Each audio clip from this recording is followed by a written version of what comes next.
Polda Metro Jaya buka suara terkait aksi perusakan fasilitas umum serta pembakaran di kawasan Senayan, Jakarta Pusat dan sekitarnya pada Kamis malam. Kabid Humas Polda Metro Jaya, Kombes Pol Budi Hermanto menjelaskan tindakan tersebut merupakan ulah kelompok perusuh yang sengaja mengganggu ketertiban umum. Sebagian kelompok yang hadir setelah aksi warga Pati selesai tidak bertujuan menyuarakan pendapat melainkan memicu kericuhan.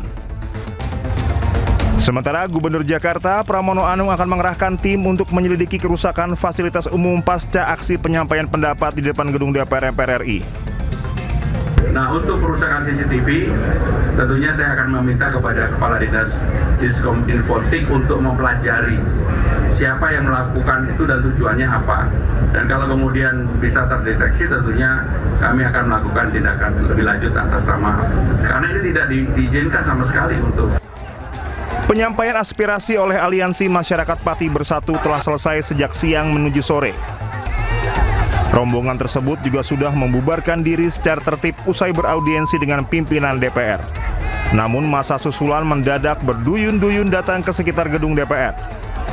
Massa juga melancarkan aksi perusakan fasilitas serta pembakaran di beberapa lokasi. Dari Jakarta, Tim Liputan Anyus melaporkan. Pasca aksi demo 27 Agustus kemarin, Polda Metro Jaya mengamankan 322 orang. Ratusan orang yang diamankan berasal dari berbagai usia dan memiliki peran yang berbeda-beda. Berdasarkan hasil pendataan, sebanyak 322 orang diamankan untuk menjalani pemeriksaan. Dari kelompok usia 162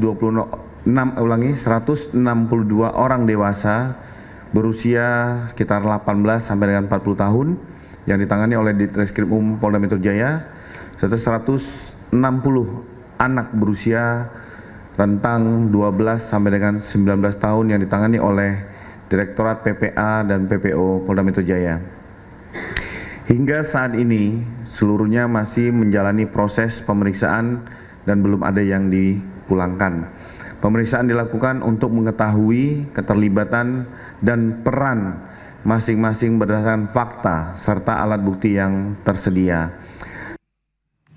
Dan untuk membahas perusakan hingga pembakaran di sekitar gedung DPR RI pada demo 27 Agustus kemarin, sudah ada pakar keamanan dan intelijen UI Stanislaus Rianta. Selamat sore Pak Rianta. Selamat sore Mbak. Baik, Pak Rianta, tadi sudah dijelaskan oleh Kabid Humas Polda Metro Jaya bahwa ada 322 orang yang diduga sebagai penyusup dalam demo kemarin sudah berhasil diamankan oleh polisi. Lalu apabila kita lihat demo semalam hingga tadi pagi bahkan masih terjadi bentrokan yang diduga bukan berasal dari masa aksi utama demo di DPR kemarin. Anda melihatnya ini polanya seperti apa, Pak? Ya, sebenarnya polanya mirip dengan kejadian Agustus tahun lalu. Sebenarnya kan memang ada aksi massa yang murni. Aksi massa murni itu dia punya isu, dia pemilih isu. Jadi kalau ditanya apa yang mereka suarakan itu jelas. Mereka menuntut ini, menuntut itu jelas. Nah, ketika ada massa yang tuntutannya tidak jelas, itu kemungkinan adalah massa-massa penyusup atau yang ikut-ikutan. Tapi ada menarik gini. Ada teori menarik, itu teorinya Rotem de Veer, seorang penulis intelijen keamanan nasional mengatakan bahwa aksi massa tanpa pemimpin yang berbuat secara spontan dan emosional itu sangat susah dikendalikan. Nah, kita melihat bahwa tadi malam itu banyak massa yang tanpa pemimpin. Jadi massa-massa yang mungkin tanpa pekerjaan jelas, mungkin ya masih remaja-remaja yang memang tidak tahu berbuat apa, itu ikut-ikutan masuk. Nah, ketika dia dipicu, diprovokasi, itu nanti reaksi mereka itu susah sekali dicegah. Nah, memang mereka kebanyakan ada individu-individu yang bergerak sendiri, ikut-ikutan, mereka tertarik karena mereka lihat dari TikTok, lalu mereka masuk. Nah, itulah yang misalnya polanya sama dengan yang Agustus tahun lalu, dan ini terjadi lagi. Itu ada sebagian kelompok itu. Ada juga kelompok yang terorganisir, saya lihat. Kenapa saya sebut terorganisir? Satu, dia membawa atribut yang sama. Ikat kepala putih atau apa itu. Kemudian mereka menggunakan transportasi yang sama, dari truk atau dari bis. Ini kalau yang transportnya sama, kemudian ada details yang sama-sama membawa bambu misalnya, itu pasti terorganisir. Nah, saya berharap bahwa ini yang ditangkap sama polisi, ini tangkap-tangkapin saja. Kalau mereka unjuk rasa, kemudian mereka tidak punya isu yang jelas, kemudian yang melakukan aksi-aksi yang merugikan, tangkapin saja. Apa niat mereka, kemudian siapa yang mengorganisir, siapa yang menyuruh mereka, ini harus segera diungkap siapa dalang dibalik penggerak massa ini. Karena kalau tidak, ini akan terulang-ulang terus dan akan seperti ini lagi, ada kejadian unjuk rasa, akan muncul seperti ini lagi dan kita yang dirugikan. Baik, Anda melihatnya ini siapa yang menggerakkan atau dari aksi massa yang terorganisir ini, apakah memang ada proses rekrutmennya seperti apa? Ya, tentu kita tidak bisa menduga ini siapa sampai apa. Tapi yang paling penting dilakukan adalah tangkap mereka. Masa-masa yang memprovokasi, membakar, melakukan kekerasan, kalau tidak salah ada korban jiwa satu yang saya dapat berita itu tangkap saja. Pasti polisi punya bukti, ada CCTV, kemudian pasti ada juga intelijen di lapangan yang mengumpulkan data-data. Tangkap dan periksa, tidak hanya orang itu, tapi yang paling penting siapa yang menggerakkan mereka, siapa yang nyuruh mereka, siapa yang mendanai mereka, itu harus ditangkap. Siapa yang menyediakan atribut itu, ada ikat kepala putih misalnya, mobil siapa yang pesan, berangkat dari mana, titiknya, itu pasti bisa diungkap itu loh. Jangan sampai ini malah hanya individu-individunya saja yang kemudian dihukum, tapi tidak dengan aktor penggeraknya. Karena aktor penggerak inilah nanti yang akan terus berbahaya, terus akan menciptakan kerusuhan di negara kita ini. Baik, kalau kita lihat kan ini memang seperti yang Anda sudah tadi sampaikan, ada puluhan senjata tajam, kemudian bahkan bom molotov juga diamankan. Ini memang artinya ada indikasi memang sebagian aktor yang turun di lapangan itu berniat melakukan kekerasan untuk memicu satu kerusuhan, begitu ya Pak?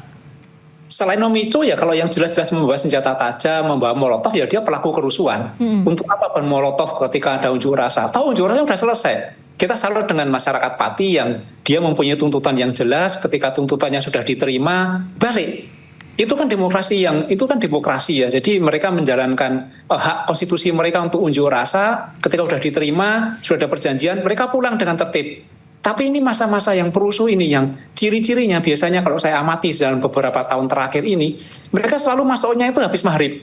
Lalu puncak-puncaknya adalah sekitar jam 10. Jam 10 puncak-puncaknya, dan nanti sampai sekitar jam 12, jam 1 baru selesai itu. Dan mereka melakukan aksi yang merugikan, membakar, merusak CCTV, memprovokasi orang, bahkan menganiaya orang. Itu dilakukan itu loh. Dan ini pasti ada dokumentasinya. Ini yang segera diberesin, ditangkap-tangkapin, cari aktornya gitu loh. Jangan sampai hanya mereka yang kena hasutan-hasutan saja ditangkap, diperiksa, tapi tidak dengan para provokatornya, tidak ditangkapin oleh para penggeraknya. Baik, Anda tadi kan juga sempat menyebut ada fenomena massa cair, aksi massa ini tanpa pemimpin dan sulit dikendalikan. Apa yang membuat hal ini juga sulit terdeteksi aparat nih Pak? Ya memang ini sudah dibahas oleh para peneliti intelijen dan keamanan ya, bahwa leaderless group, kelompok tanpa pemimpin yang emosional, yang spontan, itu tidak bisa dikendalikan gitu. Contoh ketika tahun lalu, ketika kawan-kawan kita dari transportasi online melihat temannya tewas, tertabrak, itu mereka emosional. Kemudian mereka melakukan aksi-aksi itu. Itu sudah di dalam teorinya fenomena akan terjadi seperti itu. Karena mereka adalah massa, kemudian mereka emosi, dan mereka bergerak. Nah, masalahnya mereka tidak ada pemimpinnya kan, sehingga ketika mau mengendalikan mereka tidak bisa itu. Ini kan terjadi lagi kan sekarang kan, mungkin diprovokasi, mereka masa-masa cair. Kebetulan yang kali ini bukan sama pelakunya, bukan satu kelompok dengan mereka ya. Kita lihat ada dari basis-basis daerah tertentu, mereka keluar, kemudian mereka merusak. Mereka sebenarnya masa biasa saja gitu, masa yang nggak ada pemimpin, yang ada gerakan, ikut-ikutan. Bahkan sebagian besar kalau saya lihat mereka itu menyalakan HP, yang lihatnya dari TikTok. Oke. Nah, menurut Anda seberapa penting nih Pak untuk membongkar aktor intelektual di balik mobilisasi dan juga pendanaan aksi-aksi ini untuk mencegah pola penyusupan atau kerusuhan yang terulang kembali? Ada dua kegiatan yang dilakukan ini. Pertama adalah mencegah adanya masa-masa tanpa pemimpin ini mengulang lagi. Jadi perlu adanya pembinaan, perlu adanya pemantauan mereka yang biasanya dilakukan bukan oleh aparat, tapi biasanya oleh kelompok-kelompok sosial, misalnya masyarakat, Pak RT-nya itu yang mengawasi mereka. Jadi misalnya nanti ada huru-hara seperti ada unjuk rasa, maka sosial kontrolnya jalan. Pak RT-nya meminta mereka jangan keluar, mereka jagain, mendata warganya, ini dilakukan. Yang kedua adalah terkait adanya penyusup-penyusup ini. Maka sebaiknya kalau misalnya saya menyarankan, misalnya ada unjuk rasa, polisi sebaiknya mengawal saja. Misalnya ada unjuk rasa dari kampus mana atau dari kelompok mana, kawal saja peserta itu. Kawal, diantar, kemudian difasilitasi, kemudian diantar pulang, dikasih barikade supaya tidak ada penyusup. Ketika sudah bubar, bubar itu loh. Nah ketika mereka dikawal maka tidak ada penyusupan, maka orang akan segan juga itu. Tapi ketika polisi dihadap-hadapkan pada mereka, lalu terjadi benturan, maka disitulah mereka akan menyusup, mereka akan masuk gitu. Jadi masuknya penyusup itu akan menunggu kerentanan-kerentanan yang terjadi seperti itu gitu.